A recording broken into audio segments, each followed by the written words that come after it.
The story you're about to hear on Suspense was first produced December 28, 1944, and it starred a very young Angela Lansbury. While the name is familiar to just about everybody, I think most of us still think of her as Jessica, J.B. Fletcher, on the TV series Murder, She Wrote, a series that still ties with the original Hawaii Five-0 as the longest-running detective drama series in television history. Angela Bridget Lansbury was born into an upper-middle-class family in central London on October 16, 1925. Her mother was an Irish actress.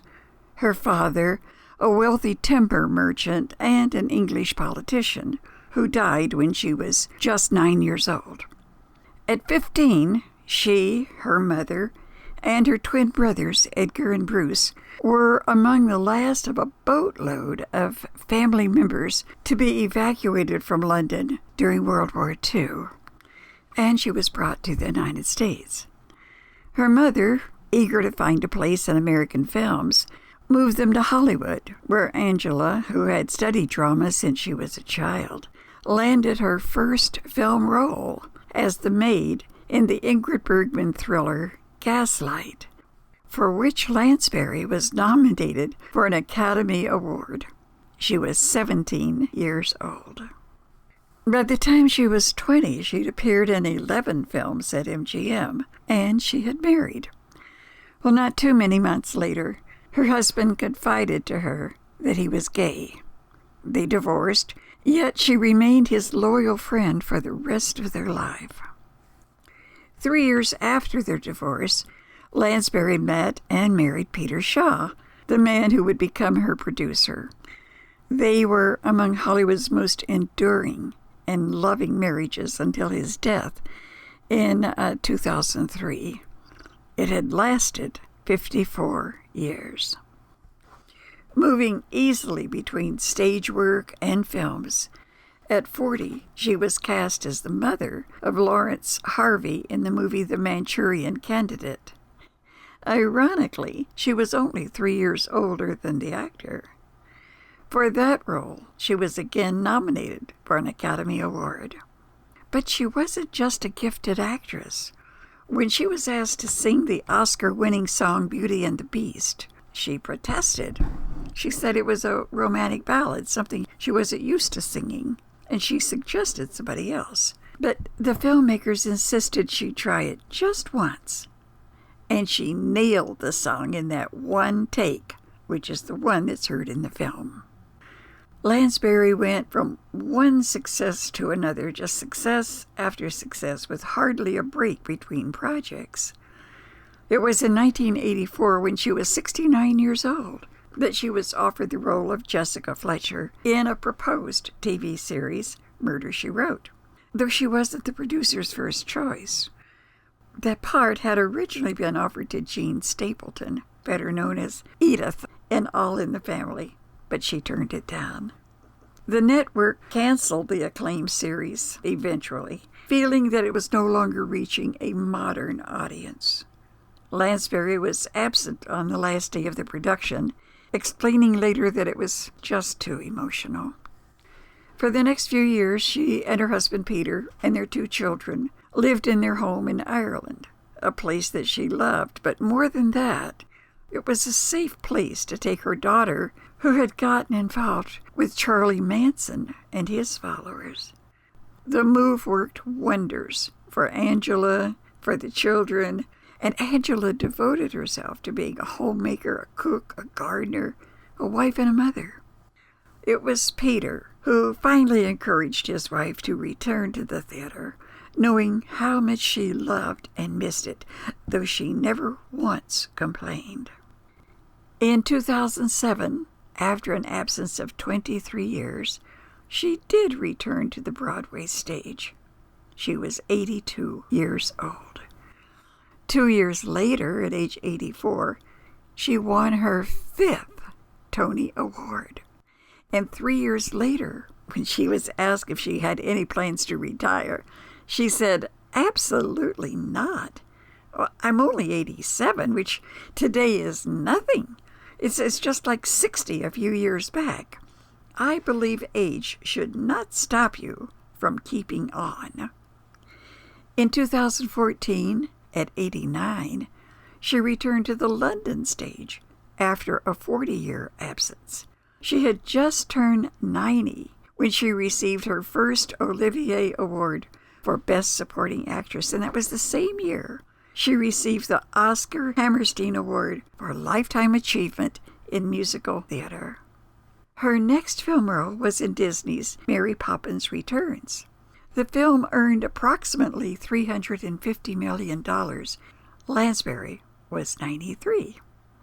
When asked how she would like to be remembered, she said, "I'd like to be remembered as somebody who entertained, who took one out of oneself for a few minutes, a few hours, transported you into a different venue, gave you relief, gave you entertainment, gave you joy and laughter and tears, all those things. I would like to be remembered as somebody who is capable of doing that." Angela Lansbury died peacefully in her sleep in her California home on October 11th, 2022, just 5 days short of her 97th birthday. And here she is now and forever, playing the role of Madelin Trine in Suspense.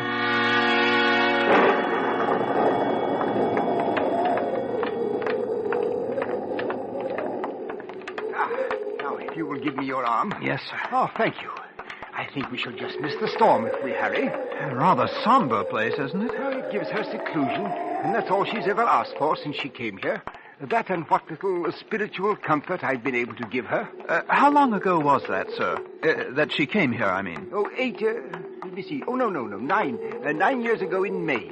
But it was long before that she left the stage. Oh, she was nearly 10 years in an institution, a mental disorder. Though it's not her mind was ever sick or I'm mistaken. They do say she's a bit on the eccentric side, though. Oh, you'll be her spiritual advisor yourself soon enough, when I've retired. And I want you to meet her without prejudice. And one day I'll tell you what I know, which, goodness knows, is little enough. And what I have reason to believe, which is somewhat more. It seems we'll just about escape adventure. Yes. Oh, my. She lives completely alone? Oh, the one servant, that's all. Oh, Father Benton. Ah, Suzette. This is my new curate, the Reverend Mr. Sedley. We're here to see Miss Tremaine. Well, does she know you are not alone? My good Suzette, I haven't any idea. But you might let us in out of the rain while you so inform her. But very well, come in. Thank you. Thank you. If you will wait in the study, I will ask if Mademoiselle is able to see you. What in the world's got into the woman? She knows Miss Tremaine's been seeing me every fortnight at the same time for 9 years. There's a picture here. Is it of her? Probably. My word, she was a beauty. Oh, your father could have told you. Yes, she was a legend of 2 continents. It must have been a very tragic thing to make a woman like that shut herself away. Is it true, sir, that she sees no one but you? No one. As far as I know, she has never set foot outside this house in all the time she's been here. Nor has she ever had a single visitor beside myself. But why? Mademoiselle will see you now, Father. In her parlor, across the hall. Oh, thank you, Suzette.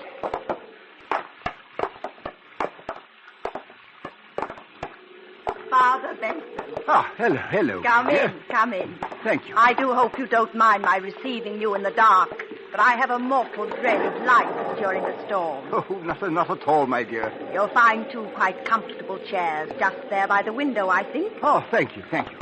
Madeline, this is my new curate, Mr. Sedley. Oh, yes, Mr. Sedley. It's a great pleasure to meet the famous beauty, even in the dark. Yes, I suppose you've heard of my beauty, Mr. Sedley. You know, as you came in, I was looking at this little gold mirror. Engraved on the back are the words, "A thing of beauty is a joy forever." Keats. Yes, Oscar gave it to me. Oh? He said it was a magic mirror. When you are very old, Madeline, he said, You will only have to look in it to see yourself as you are now, young and radiant and a joy forever. And I've believed ever since that Oscar was really something of a magician. Because you know it's true. Was that Oscar Wilde, Miss Tremaine? Yes, dear Oscar. Dear dead days. I suppose you've already heard of all the wild tales of my lurid past, Mr. Sedley? Oh, no, Miss Tremaine, I assure you I don't believe that Father Bentham has ever caught me in a very reminiscing mood, have you, Father? But since you will one day be vicar here, Mr. Sedley, perhaps it would be better if you heard the truth from me. Miss Tremaine, don't think I... Oh, the truth is wild enough. It all began, I suppose, when John Gaylord gave me my first speaking part. That was, too far ago to tell. My hair was a little darker. My voice was not quite as rich as it is now. A trifle more silvery, perhaps. John and Nell Garrett were the leads, and my part, well, it was one of those obscure little parts that no one pays any attention to until some obscure little actress comes along and makes the start of a career with it.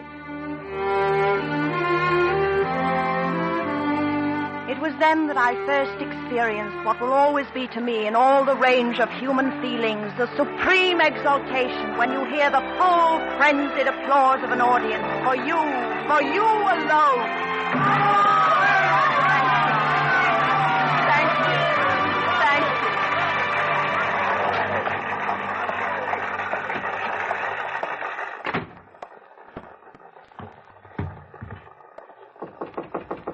Yes? Madeline, may I see you? Oh, come in, John.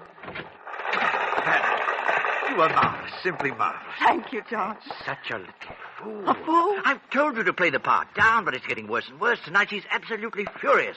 She's going to make trouble for you, Madeline.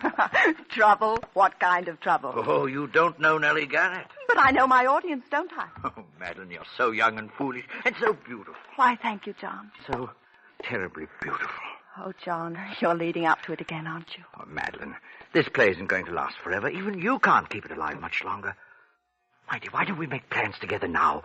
We could have our own company. As the great John Gaylord and Mrs. Gaylord? No, of course not. Why, in a couple of years, you'll be as famous in your own right as Nell Garrett herself. Perhaps I don't want to wait a couple of years. Besides, John, I don't love you. Oh, well, do you love anyone? No, but when I marry, it will be an up-and-coming young member of Parliament like you. Truth, you're in for it now, Madeline. Right word. So there you are, my fine. Now go easy, Miss Garrett. She's meant no harm. No harm indeed. She has merely ruined my entire last act curtain for 29 consecutive performances, hoisting her skirts clear above the ankle, ogling the stalls like a music hall Gretchen. It's only because it's that kind of a part. Oh, is it indeed? Well, as long as I play the leads in this company, I will not have my best speech in the whole play utterly ruined by rowdy applause for the gutter antics of a half-baked ingenue. Oh, Nell, please, you're making a fool of yourself. And while we're on the subject, Mr. Gaylord, there are a few points I should like to discuss with you. When you help Miss Tremaine down from the swing in the second act, there's no need for you to keep your arm around her during the entire remainder of the scene. I'll admit that she appears ready to swoon at any moment. But one peep show performance is quite enough for an evening in Drury Lane. Well, really, Miss Garrett, if you can no longer hold either your audiences or your lovers... You cheat! Nell! Well, that's really I'll kill you for that, Nell Garrett. If I die for it, I'll kill you.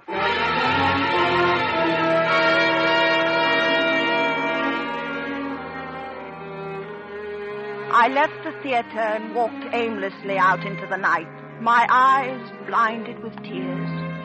Young, yes, foolish as I was, I believed my poor little heart was truly broken. For I knew that Nell Garrett could ruin me with every theater manager in London, and I knew she would. How long I wandered through those misty streets, or where, or even what I did, I shall never know. But just as dawn was breaking, I found myself, by some odd twist of fate, passing by the lodgings of John Gaylord. On a sudden impulse, I climbed the steps to his door.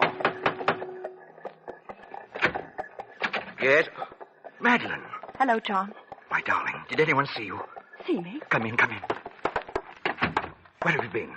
Oh, just walking. Good Lord. Alone? Yes, why? Don't you know? Yes, John, I'm afraid I do. My career... Your career? Oh, my poor child. John, what is it? Don't you know that Nell Garrett's been found dead with a knife in her back? Dead? Murdered. Oh, John. The police have been looking all over London for you. I've been expecting them here every moment. For me? Of course for you. But why? Madeline, last night you threatened to kill her in front of a dozen witnesses. Why wouldn't they be looking for you? Now, Madeline, listen to me now. Where did you go? What did you do? Didn't anyone see you? Didn't you talk to anyone? No. But you've got to tell them something. What can I tell them, John? Because if you don't, they'll... Yes, they'll hang you, Madeline. Oh, no. Please, Madeline, you've got to think. Try to remember something. Oh, I'm so alone. If only I had a friend. I have got a friend, Madeline. I'm your friend, believe me. Someone who loved me enough to at least say they were with me. Oh. Who is it? Inspector Trellis, Scotland Yard. Madeline, in there, quickly, the bedroom. John! Don't worry, I'll tell him something. Hurry. I'm coming. I'm sorry to rouse you at this early hour, Quite sir. all right, sir. Come in. You are Mr. John Gaylord? Yes? Of the Queen's Players Company, Drury Lane? Yes? Can you tell me, Mr. Gaylord, anything of the whereabouts of Miss Madelin Trine? Madelin Trine? Yes. Why, Did you call me, darling? Oh, excuse me. Who is this lady, Mr. Gaylord? Well, who are you? I'm from the police, madam. Police? There's been a murder. Miss Nell Garrett of the Queen's Company was found stabbed in her home last night. Nell Garrett? Yes. You know her?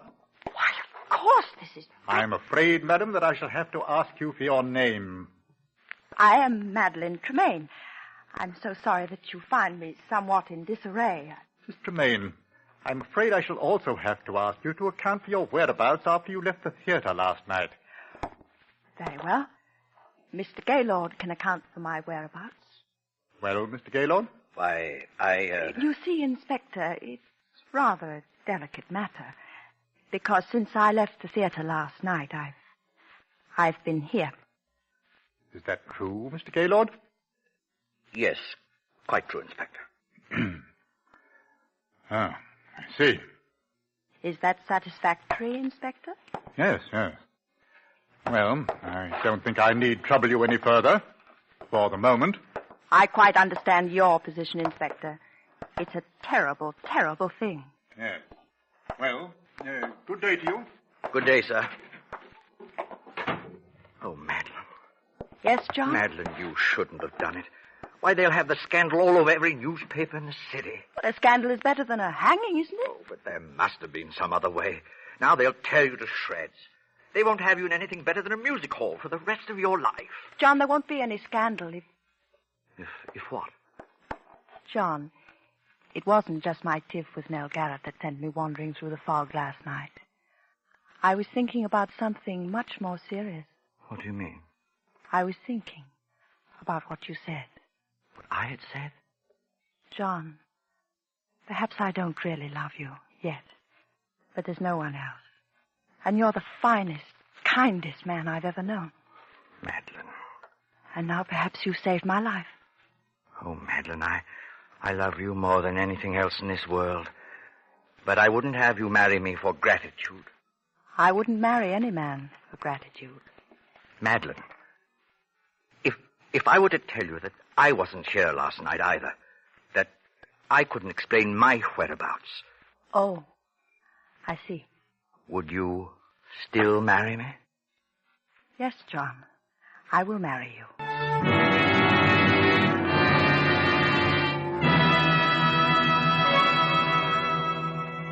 And now Miss Angela Lansbury, who as Madelin Trine resumes the recital of her brilliant and stormy career. It is a tale told to two clergymen in a darkened room. A tale well calculated to keep them and you in suspense.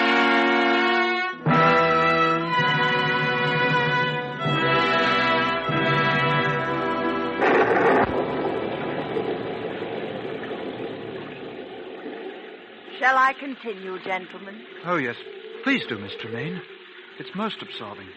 Indeed it is. Really? I hope you don't mind the lights turned off. It's the storm. I suppose I am a sort of an elemental creature. But I always love to sit here and have it dark when it's stormy outside. Not at all. Well, then. Our marriage was a very happy one. Perhaps not entirely in the high tradition of grand passion, but a thoroughly comfortable, civilized relationship. Until something happened which is so often a tragic feature of wedded life between two stage personalities. You see, for the first 2 seasons, John and I always played together. And then managers began to ask for me alone. What could I do? I was young, just reaching the peak of my career. John was past his prime and popularity, and so at last he had no longer even tried to have a career, but lived along on false hopes and idle dreams and tiresome reminiscences and, well, took up those little hobbies to pass the time away. Oh, a little stout. It was very difficult for both of us. And then, for me, came the time and opportunity that every actress dreams of.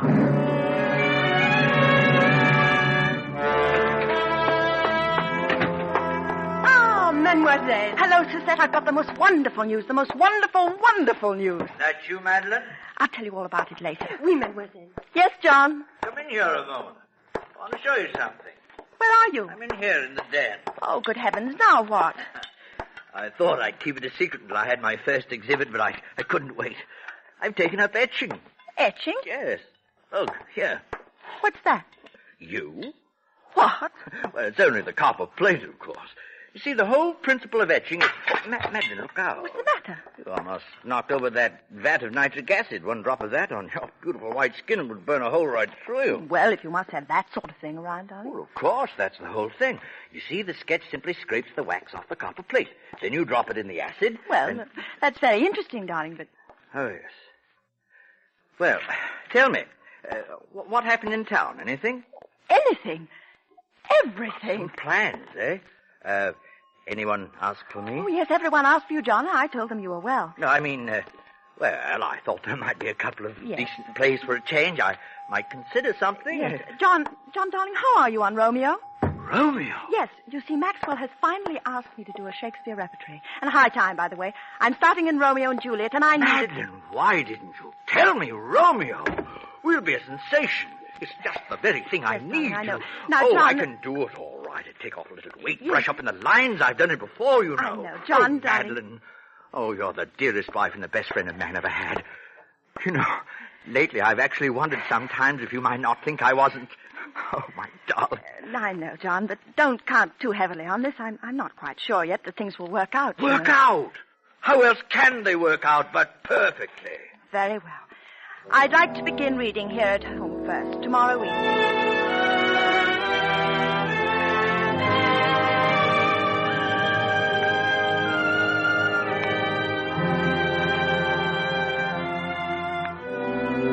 Now, shall we take it again from yet I should kill thee with much cherishing? Of course. No. Yet I should kill thee with too much cherishing. Good night, good night. Parting is such sweet sorrow that I shall say good night till it be morrow. Sleep dwell upon thine eyes, peace in thy breast. Would I were sleep and peace, so sweet to rest. Yes, but you see, on those last, you should really already be moving off the stage. You don't want to make too much of them. After all, the scene really ends when Juliet leaves the balcony. I know, but you can't just throw them away, Madeline, dear. Those are very famous lines. Yes, but, John, we mustn't think so much in terms of lines as of performance. Pardon, mademoiselle.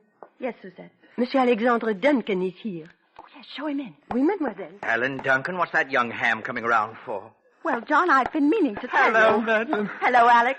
You know my husband? Oh, why, yes, of course. How do you do, Mr. Tremaine? The name is Gaylord. Oh, yes. Of course, Mr. Gaylord. Well, I say, aren't I the luckiest fellow in the world? Are you?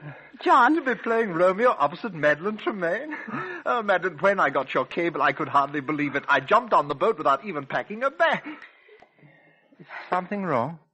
John, I've been trying to tell you, but I didn't want to hurt your feelings. If I've interrupted something. No, it's all right, Madeline. Alec.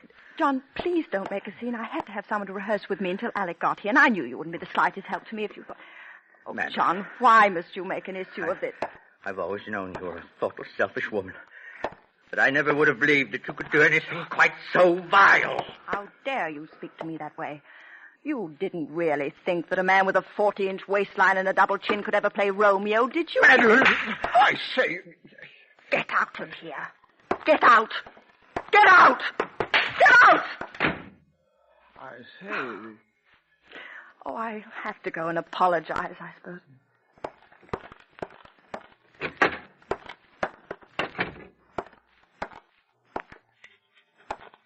John, I want to talk to you. John? Madeline, be careful of that acid. Acid? Oh, John, I'm terribly sorry for what I said. It was beastly of me, and It's quite all right, Madeline. Oh, John, I knew you'd see it that way when you came to think. Yes. Because, you see, I am going to play Romeo. Oh, really, John? Must we go through it all over again? Madeline, I've forgiven and forgotten a lot of things since we've been married. I pushed you out in front. I've given you the spotlight. And watched your regard for me become somewhat less than for your servant, if somewhat more than for your dog. John, now look here. But this, if only for my self-respect, I will not allow to dangle before my eyes a thing that I wanted most in all the world, except your beauty, that I gave it up for. The thing I've been wanting so much I didn't dare admit it to myself. And then to have you snatch it from me. No, Madeline, no. Waistlines and double chins can be concealed, but a mean spirit, never. This one thing you can do for me, and you will. John, really, you're being You see, a fool. I've always known that you married me to save your career and to keep my mouth shut. But there's one thing you haven't known. Where I was the night Nell Garrett was murdered. Where were you? I was at Nell Garrett's home. Well, that explains quite a number of things, doesn't it, John? Madeline, where did you get that gun? I always thought someday I might need one. Madeline! Don't come near me, John. Very well, John, I warned you. Oh, you monster! You beautiful, terrible monster!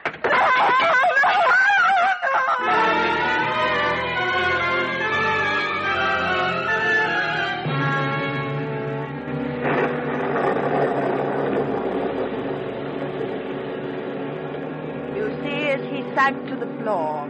He hurled the bowl of acid at my face. It was a frightful thing. Of course, it was self-defense. And I was never even brought to trial, particularly when I told that it was he who killed poor Nell Garrett. But I suffered a complete nervous collapse. I suppose I never really recovered. And yet Providence always seems kind to leave something to be thankful for, even in the worst of tragedies. Because, you know, not a single drop of acid ever touched me. I suppose if it had, I should be horribly disfigured to this day. Well, have I bored you, Mr. Sedley? Oh, no, Miss Tremaine. Goodness gracious. Well, Madeline, the storm is almost over. I think we'd best push on. Must you? Well, excuse me for just a moment. Oh, of course, my dear. Oh, my word. The poor woman. Yes. I say, look here. What is it? This mirror. It's not a mirror at all. It has a picture pasted in it. The photograph that's in the study. Oh, poor Madeline. Father Bentham, Mademoiselle would like to speak with you a moment before you go. Oh, yes, of course. Very well. I'll only be a moment, Sedley. This way, Father. Thank you. Ah, Father. Well, Madeline? You may turn the lights on, Suzette, as you go. Oui, Mademoiselle. So that is your young curate, Father Bentham. Yes. Do you like him? He seems like a dear boy, but But what, Madeline? I'm afraid I can't see him again. Madeline, why? Well, I don't want to hurt his feelings, but it would not be the same. You have been my only true friend in all these years, and when you are gone, I would rather be alone again. I'm sorry, sir, but Mrs. Stotz is outside. Her little girl is dying, and when she heard you were here, she... Go away. Madeline! What? Go away. Go both. Come, sir. Well. Oh, well. Good Lord. Poor Madeline. It was too much for her. Yes. Oh, she killed them both, of course. The woman and her husband. I think I always must have known it. All these years, she's lived a lie. Oh, yes, but that's not the lie that's hurt her. It was the acid. Acid? Didn't you see her face, sir? You forget, my boy, that I am blind. She has no face.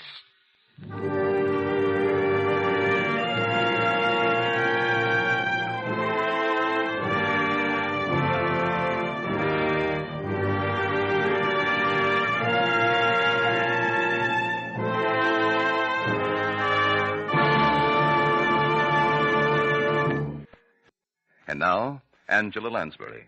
Hello. I've had many a thrill myself listening to Suspense, and I hope we were able to send a few chills up and down your spines tonight. Good night. Angela Lansbury appeared through arrangement with Metro-Goldwyn-Mayer, producers of High Barbaree, starring Van Johnson and June Allison. Tonight's Suspense play was written by Robert Richards from an original story by Elizabeth Heaston Heisch.